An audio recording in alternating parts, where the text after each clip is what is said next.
Thanks, Barry. I know you mentioned the last session of the day, so I'm not sure. I'm in between cocktails, so we need to be energetic here. But thank you. So I have two colleagues here from Ipsos worldwide. I have Jason Kemp, Senior Vice President of Global Reputation Strategy, and Jason McGrath, also Senior Vice President in the Reputation Practice. So please join me.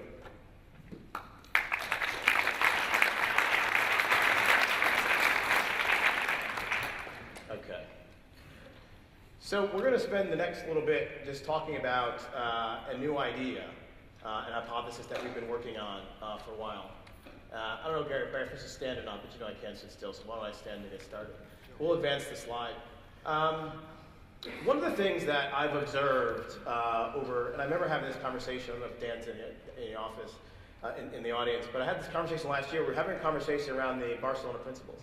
And it occurred to me last year in Stockholm that everyone in the audience, so most people in the audience represent different organizations. We had nonprofit there, which was exciting to see. We had folks from PR agencies, we had measurement companies, we had people who were in-house, hospital systems and the like, and everyone was on a different place in their appreciation of the principles and how those principles would be helpful to them as they practiced communication, as they did measurement and communication. So I started thinking, gosh, well maybe measurement is really a journey. It's not a destination. We don't sort of start at A and get to B. It's a little messy. So I thought, well, if measurement's a journey, how do we know where we are on this journey? So we set out on an exercise to try to understand what the measurement journey looks like for organizations. And part of this process for us, as measurement folks, started with discovery. We wanted to understand where we were at this moment in time. So we fielded some research that we'll share in the next couple of minutes with Ipsos, a global study that tried to understand where multiple organizations, buyers, communication professionals, NGOs were in the journey, what they were focused on, what they were struggling with, where they were in this journey. We'll go from that place of quantitative research into more qual. We'll sort of figure out, quant into more qual, and we'll dive deeper. And we've got a pool of just under 100 or so. We'll do in-depth interviews. We're doing case studies to try to dive deeper and try to reconcile some of the insights we're getting from the global research and what we're actually seeing in practice. And that will allow us to then begin to identify what those milestones are on a measurement journey. And we're referring to this as a maturity model. And a maturity model because there are going to be multiple places, there'll be multiple phases of a journey where organizations find themselves, and all should be and can be celebrated. There's no right or wrong place to be if you're a solo practitioner working in Oslo, or if you're part of an integrated delivery system in the US or in Paris. So we want to make sure that we pay that off a bit. So that's what we set out to do. I want to introduce Jason McGrath to walk through some of the early survey results and findings, share a little bit about the methodology, and then I'll talk about what we think that means as we continue on this journey. But for today, we really are at the beginning of the journey on building this maturity model, and specifically for measurement for our industry. So I'll let Jason sort of start and talk a little bit about what we found in some of the survey results. Great, thanks, Chris. So as Chris mentioned, we started with a global survey. We wanted to understand from communications practitioners, what are you doing today in terms of measurement? What do you believe your organization should be doing today on different measurement stages? And ultimately, what are the barriers prohibiting organizations from reaching higher levels and more sophisticated measurement solutions? So we conducted a global survey utilizing the Ipsos Global Advisor panel that we have. We surveyed over 9,000 respondents, focusing our analysis in on communications practitioners. These involve individuals who are in communications, who are buyers of communications from all different industries, spanning professional services, technology, through to healthcare, government, NGOs, and a number of different organizations. So we focused our analysis down on the people who were going to be most insightful on their organizations and could speak knowledgeably about the types of measurement that are currently being conducted, where they want to be, and what the barriers are. So what did we learn? Well, first, out of the individuals who qualified for this, 1 in 7 aren't conducting any measurement at all. They're not evaluating the performance of their communications. They're not looking at how they're performing back towards business objectives. They're not understanding what the impacts are to the organizations of the communications and the campaigns that are out there. So that leaves 6 in 7 who are doing some form of measurement, but what are those people doing? Well, just more than a third of those folks are only measuring outputs. They're looking at the number of press releases being developed. They're looking at the number of posts being published. They're looking at the number of tweets that are out there and the number of times they're mentioned in the press. Nothing more than that. In fact, 75% of our respondents indicate that they're not integrating data for measurement purposes. They don't have any form of ongoing secondary and primary research that's being combined to provide insight back to help them course correct campaigns, guide what they're trying to accomplish, and ensure that business outcomes are being met. So there is, as we heard today, significant room for expansion here, significant room for growth and sophistication in the types of measurement that are currently being done at client organizations and with communications practitioners. And what was interesting was we uncovered what the barriers are to reaching this measurement nirvana. What's getting in the way? Why aren't organizations achieving more sophisticated measurement solutions? What's stopping them? What's holding them back? So let's look a little deeper.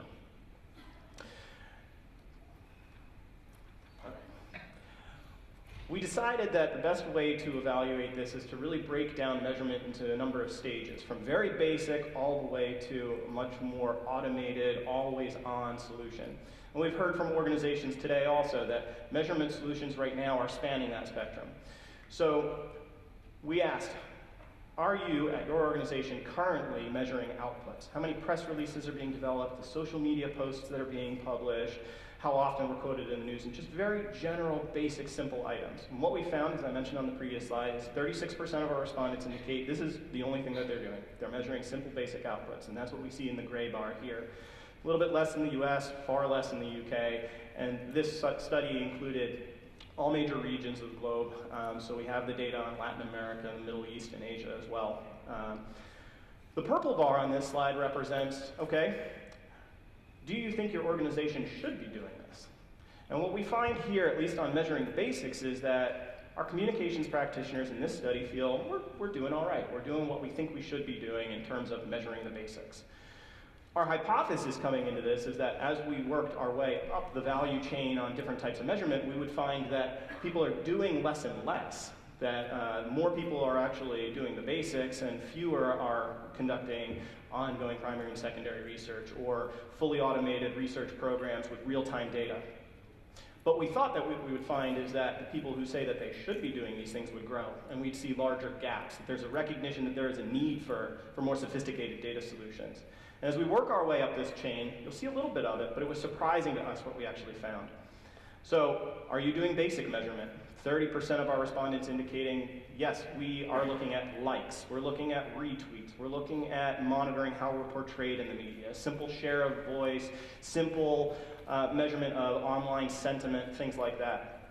We start to see a little bit of a gap, a little bit more of a recognition that, we should be doing this, but we're not today. As we work our way farther up that value chain, are you doing periodic primary research? Are you evaluating stakeholder sentiment? Are you looking at consumer perceptions of the organization or of the brands that you're measuring? 34% of our respondents indicate, yes, we're doing this right now, but 42% indicate we should be doing this globally. We see particular gaps, wider gaps here in the UK. Far less of it being done, but a wider gap on recognition that we should probably do this. But again, as I mentioned, it was surprising that we weren't seeing larger gaps. And so we wanted to understand, well, why aren't we seeing larger gaps here? What's getting in the way of organizations either doing this or even recognizing they should be doing these things? So let's move farther up the chain. Are you integrating primary and secondary data together? Do you have ongoing surveys, traditional social media analysis? Are you gathering other methods of regular feedback on how your campaigns are performing? We see the percentage of respondents who are currently conducting this declining. We see the recognition that we should be doing this, still a bit of a gap here. And what's fascinating about this is it ties right back into what we heard earlier today from David Rockland in his presentation about among the AMEC membership, only 43% of the respondents in that annual survey indicated that their clients are conducting any form of social media analysis for their campaigns. I mean, it uncovers to us that there is still so much more room here to educate in terms of what else is out there, what else can be done in terms of measurement, how we can demonstrate the value of communications back to the organization and the impact that it has on a business. And so then, as we mentioned before, there are barriers to reaching measurement nirvana, and to us, we were defining measurement nirvana in this case as a fully automated measurement program. We heard from SAP earlier, the always-on brand health tracker combined with social media analysis and this constant feedback loop to understand how we can course correct and how we can continue to optimize our campaigns and optimize our messaging and programs. As we expected, fewer respondents in our survey are actually doing this. 18% of global communications practitioners that were studied indicate they have some form of fully automated measurement program. But this is where we were really surprised, is that the percentage that indicate, we should have this just continued to come down as well. We thought we would see much bigger gaps here. So why aren't we seeing the gaps? Well, let's talk a little bit about what the barriers are and what we explored here. Jason? Thanks, Jason. So we're looking at the barriers of better measurement, and again, we looked at this across, globally across all the regions. We have it broken down here for you guys to take a look at. But if we look at the sort of main first barrier here, is that staff don't understand the value. And I think we've heard that sort of thematically through some of the presentations today, and I think it speaks well to sort of the mission and the education piece of AMEC. Next up, leadership doesn't recognize sort of the communication impact on certain business objectives, which is very interesting. And I think it's, we heard it from just the recent speech before. When you look at, leadership from a business perspective and then leadership related around, certain business objectives, there is an impact that those communications and activations are having, but there's not a recognition of that. We'll go a little bit deeper into that as well. Our favorite cost. I can't not talk about cost. So we know that. So cost. I want to come back here in a year and not have cost be a barrier for measurement. You guys who've seen me in the past have heard me say this before. We are still seeing that cost, and I don't understand how cost would be a barrier. If as communications practitioners, I cannot imagine a scenario when we're asking for budget for measurement. If we think about how we practice communications, it begins with and ends with measurement, and measurement is throughout. So cost, I can't see. This is a barrier we can easily overcome, but having said that, this is what the data suggests. So we still think there's some disconnect between where buyers are sort of seeing the cost and how we're talking about measurement, which I think we can very easily overcome. It's an opportunity for the measurement companies, quite frankly, to my way of thinking. Great, thanks. So solutions are not demonstrating, current solutions aren't demonstrating the communications impact. Again, I think to Chris's point, I think that's a barrier that's pretty easily insurmountable, or surmountable because of just a lot of the great solutions that we're seeing here at this conference. But it is, based on the data, suggesting that that is a current barrier, at least in the eyes of. But there's a different take I have on this now that I am out of the management consultancy and into the agencies.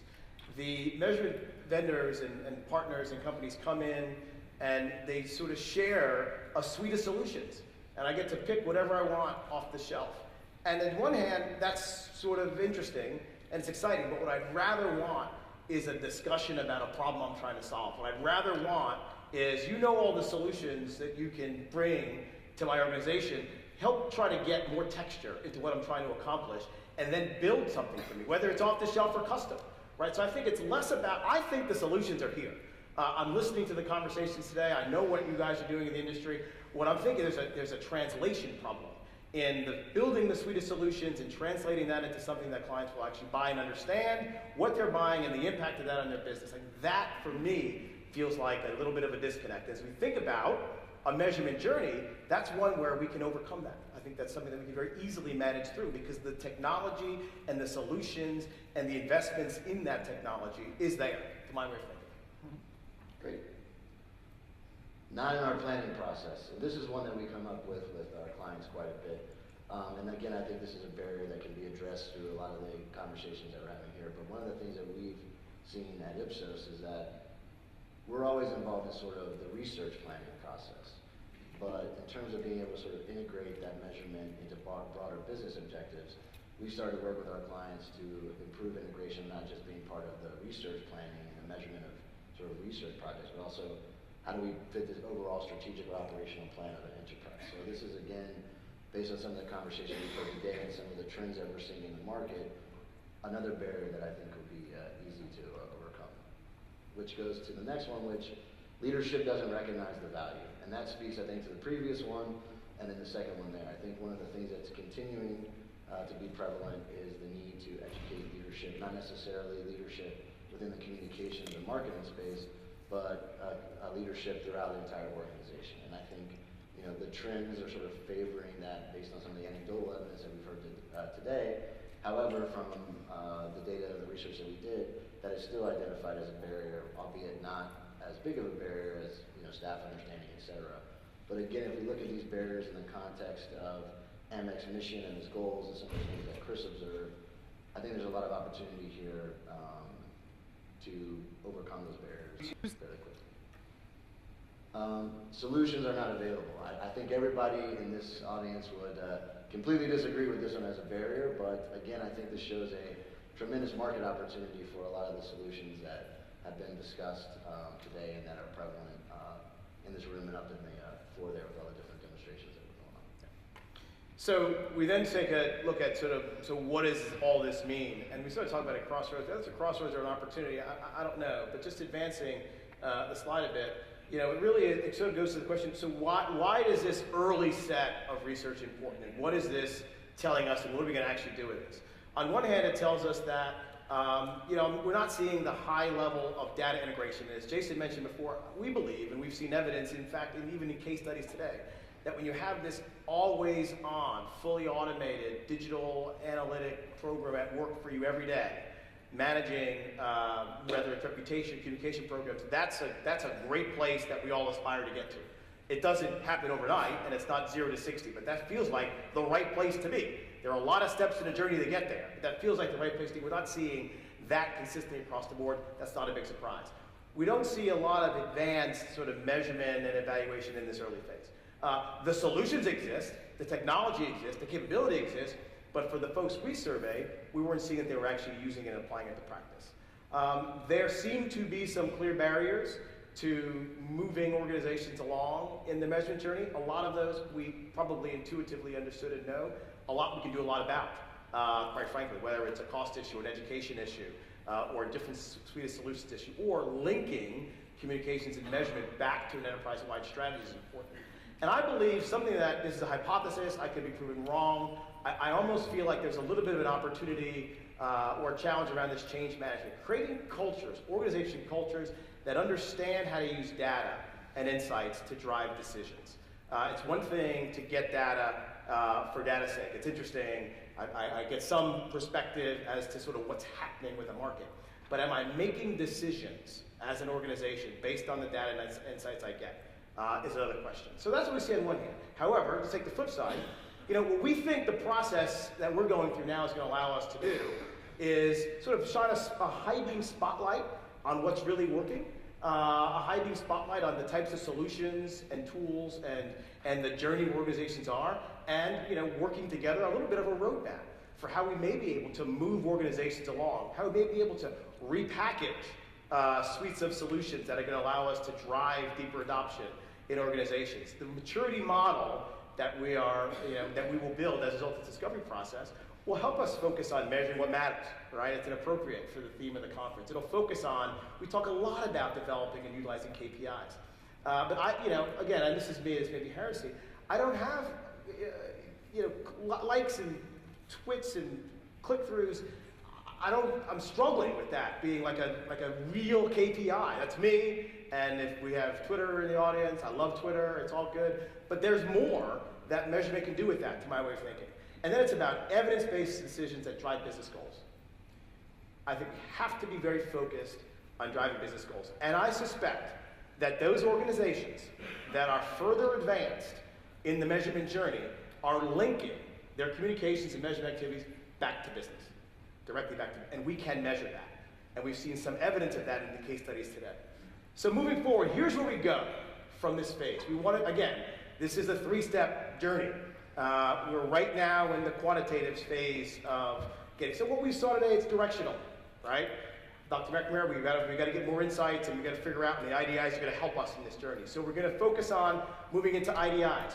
We've got a series of case studies, and we've got organizations that have been willing to sit with us and spend time with us to help us understand whether we have NGOs and private enterprise to sort of talk with us. We can dive much deeper into trying to understand the barriers and where organizations are and how they got to where they are. We'll take that, we'll integrate that data. It'll hopefully allow us to then plot against a spectrum of where organizations are.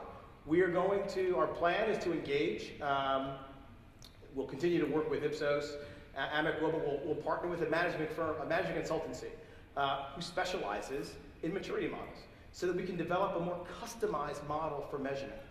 Yeah, there are models you can pull off the shelf. There are some that already exist that may speak tangentially to our business. But I believe we need a more customized maturity model for the work we do and the organizations we serve. So that's where we're headed. And we'll use the next several months to go on this journey, and we'll report back to this group on what we found. So with that in mind, if there, I know Barry's giving me the 3-minute high sign. That's sort of where we are today, and we're happy to entertain any questions at this point. So thank you for indulging us in the conversation. Okay, thank you.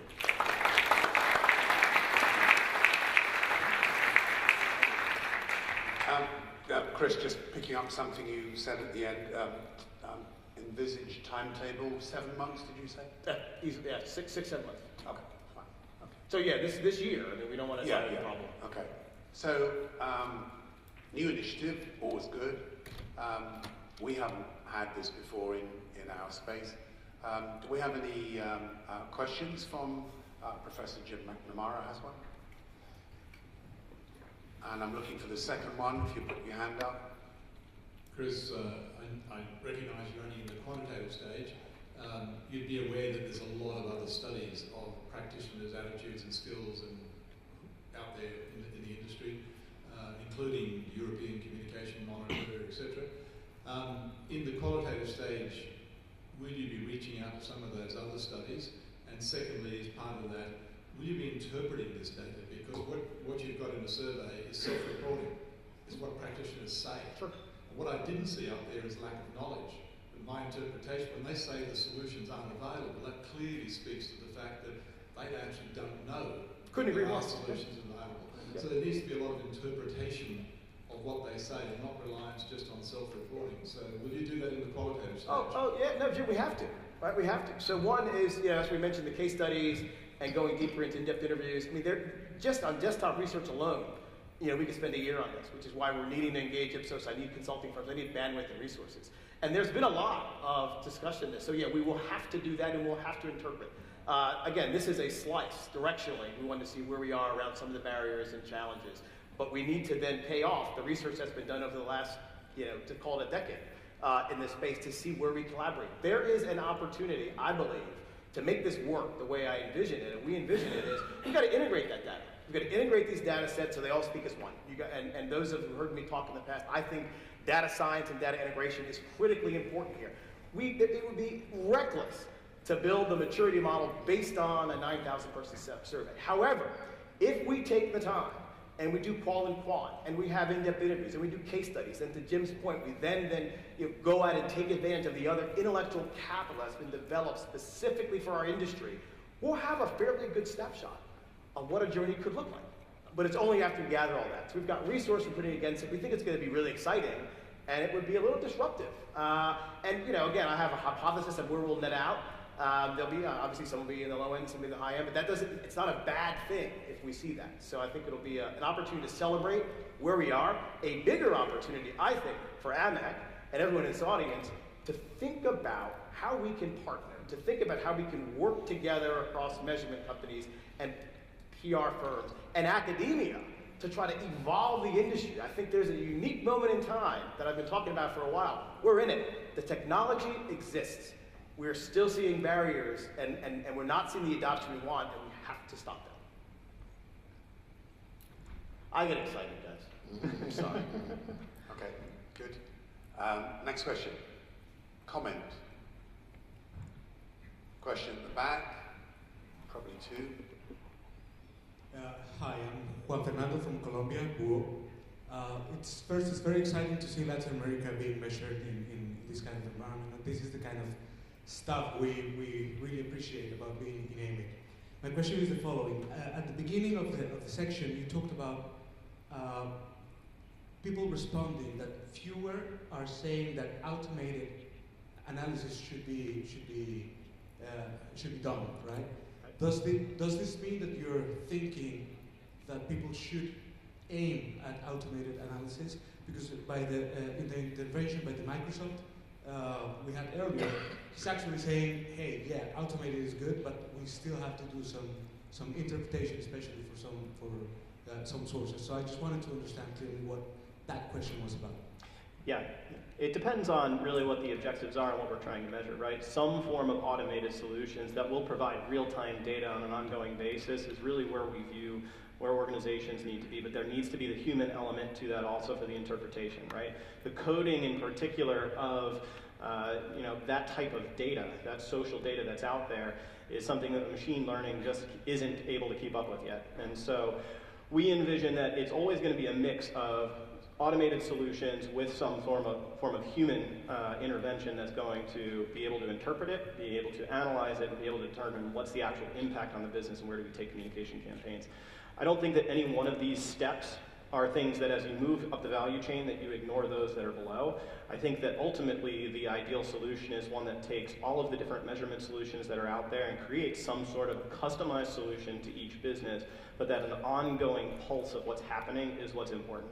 And here's where I think my personal bias, I don't want to influence the data, but given how information moves, most information is moving digitally in real time, faster than real time if there is a sort of a measurement of that.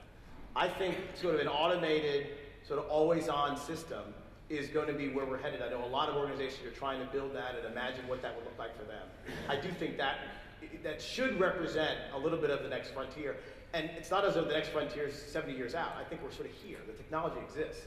But I would imagine it's just an issue of how we actually put that in play and how we make it, how we drive broader adoption. Question at the back, and we'll make this the last one. Over cocktail. Or not. Okay. Can we start again, please? We can't hear you. Hello. That's better. Thank you. It's Edwin Rancho from the Stroke Association. I noticed you said that retweets don't mean anything to you, and in my business it does. If you're retweeting a health message, if you're retweeting fast, you're spreading a message that I can't afford to advertise.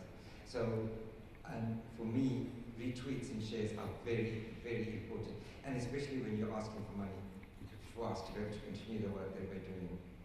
So allow me to explain what I said. So yeah, I don't disagree that retweets, I retweet, right? I tweet and retweet. I think it's important. However, I think to solely look at retweets as a prime impact of a communication program, I believe is wrong, right? As one single variable. I think it's wrong. And far too often, we do that. Retweets and whatever the Facebook like is, and we say, that's good, I've got all these likes and retweets, hence success. I don't believe that there's so much more data available to us out there to measure the impact of the program, so that's what I'm saying. We need to lean in and take much more advantage of the tools and resources out there. So we can almost put those retweets into context. What if we had the retweets along with a decade's worth of reputational data and then a sentiment data? And we ingest that data, and that data speaks as one. It puts different context around the retweets. That's all I'm saying. So hopefully that clarifies it. I'm good with retweets. I do it. So I'm an egregious offender of my own little comment. And I think the other piece of that also is that, as we heard this morning, right, it's about reach but also influence. Just sheer volume of retweets doesn't necessarily mean that we're reaching the right people. It's also about influence, and so it's about, again, taking a look at the particular objectives and needs of your organization and then figuring out what the right measurement solutions are that are all brought together to form one cohesive measurement program that matters for your business and the business impacts and outcomes you're trying to accomplish. Okay, thank you. Colin William, I'm coming to you for a quick question, sir. Be kind, Colin. Thank you very much, Barry. It will be quick, I promise. So, Chris, obviously, you and I had a little bit of a chat about this back end of last year as well. We did. And one of the things that occurred to me, it touches on what Jim was saying, is when you were doing the quantitative study, did you explore any of the knowledge of some of the work that AMEC, for example, has been doing in terms of Barcelona principles and the metrics frameworks? Because I'm curious, I would assume that they're going to correlate with those people who are identifying, yes, we should be doing some of these things. And just as a suggestion, I think that's something really worthwhile to look at people's level of awareness of solutions in terms of some of those really concrete things, in terms of when you're doing your next stage of analysis? Could not agree more. And we did some of that in the early phase, and the intent of phase 2 is to dive much deeper into that. Because I think we need the mind share in the space to really dive deep. That's where the interpretive factor comes into play, and that's where we need to put data sets against one another and try to figure out what directionally is it telling us. AMEC, we sit, as you and I agree with this, we sit on a body of research and insight and intellectual capital that is extraordinary. So to not take advantage of that, if we're thinking about a measure or treated model, again, I think would be sort of ridiculous. So we're spot on with you on that, and that's the intent, and we did a little bit of that now. We'll have to do more in phase 2, so that's the goal. Thank you. Thank you all. Appreciate it. Thank you very much. Thank you. Thank you.